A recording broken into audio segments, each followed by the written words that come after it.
Good morning, guys. Good morning. I was listening to my baby sis on YouTube, Tamika Lewis, and she just posted a video saying that Eddie Long is dead at 63. Now, admittedly, I'm not a huge, Eddie Long fan. I'm not a huge fan of mega churches, period. I'm just a very, believe it or not, private person. I can't associate with a large group like that. In a lot of ways, I'm socially awkward. I've heard the rumors over time, and how the young man exposed him for paying him to be his love thing, and then how when he just suddenly just lost weight, just suddenly, and people were saying that it was, there are rumors out there that say that it's AIDS. I guys, forgive me for saying this, and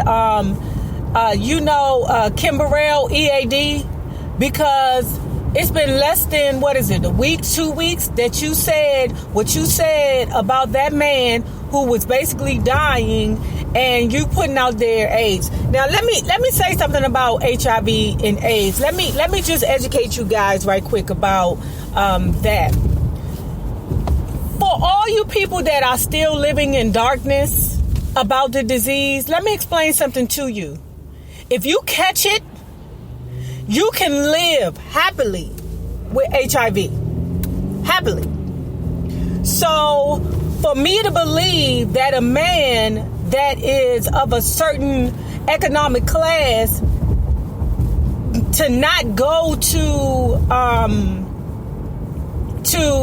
the doctor and get just regular tests done is unbelievable to me. It's unfathomable to me. Because, again, let me say this. I'm not going to say I hate to say it, but you have certain kind of people that just don't make their health a priority. And in most cases, it's the underprivileged. And a lot of times they're just worried about catching, if their vagina or their ding-a-ling is burning, or if they are pregnant.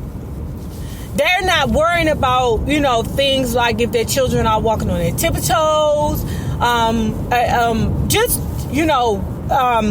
if their teeth are bad, if their teeth are crooked,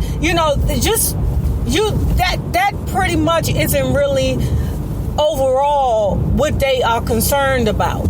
Because their main goal is, let me live day to day, not if I have a rotten tooth in my mouth. That's not what their concern is. Me, I wasn't born with a silver spoon in my mouth, but my mom worked for the government my whole life, so we had great, Blue Cross Blue Shield, FEP, if you know what that's talking about. So my mom was on us to, take care of our teeth and go to the doctor and get our blood drawn. So it's in us naturally to want to take care of ourselves, to get our blood drawn, to get the necessary tests annually, So with that being said, I refuse to believe that Eddie Long, as a man of a certain economic class, that he did not go to the doctor and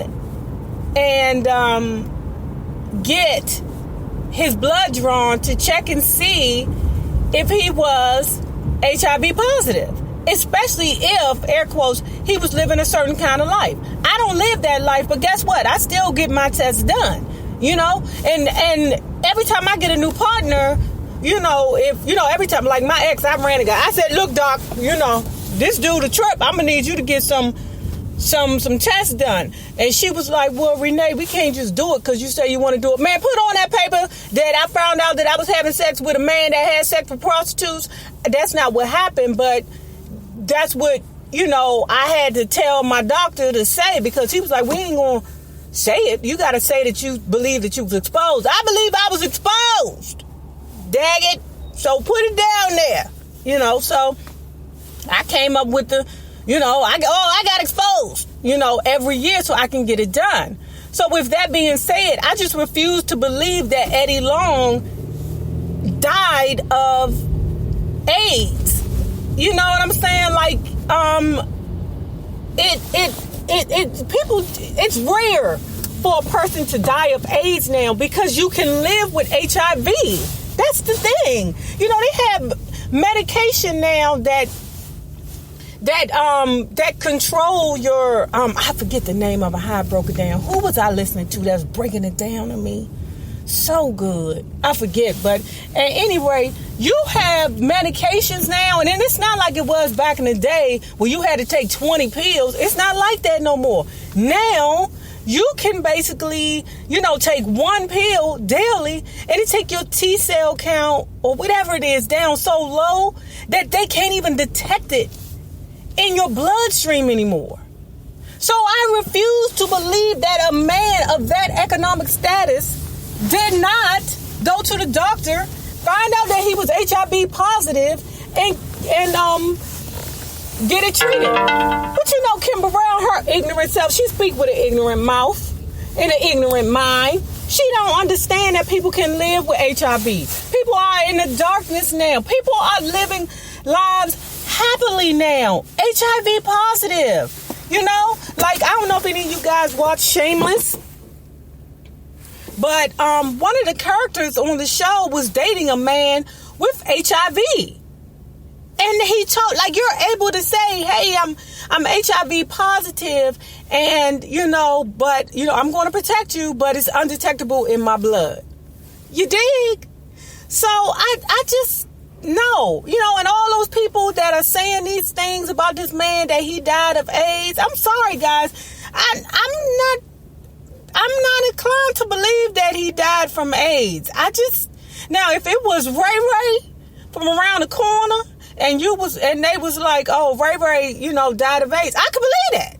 Because young men in the hood or wherever, just young men that don't take life seriously, period, that don't take care of their health care, their health care. And let me say something, guys. I will never date a man that does not go to the doctor regularly, because it's a grand possibility that he got some things going on with him and he do not know what's going on. And we both all know that men do not take care of themselves like how they supposed to take care of themselves. They do not go to the doctor. They be just having stuff just be creeping up on them. Unless they got a woman, who be like, look, you need to go to the doctor. Your feet swelling up. But and let's be honest also, a lot of these men don't want to go to the doctor because they know that they're going to have to take them daggone pressure pills. And them pressure pills be messing with these men's manhood. And they don't want to take that medication. They don't want to face, as they get older, what the truth is. So, but at any rate, with all that being said, I just can't believe that a man of that caliber was not going to the doctor regularly to be able to catch HIV so that he can maintain it. I'm sorry. I'm inclined to believe that it is, or it was indeed, cancer. So, as far as I'm concerned, hold on for a minute. As far as I'm concerned, Kim Burrell, you really need to get, well, she is definitely suffering the wrath of her words and her choices and some of the things she said. That woman done lost everything. What's that song? You better be careful what you do to me. Who sing that? something that you better be careful what you say to me. Cause it might turn some I don't know. But y'all gotta be careful.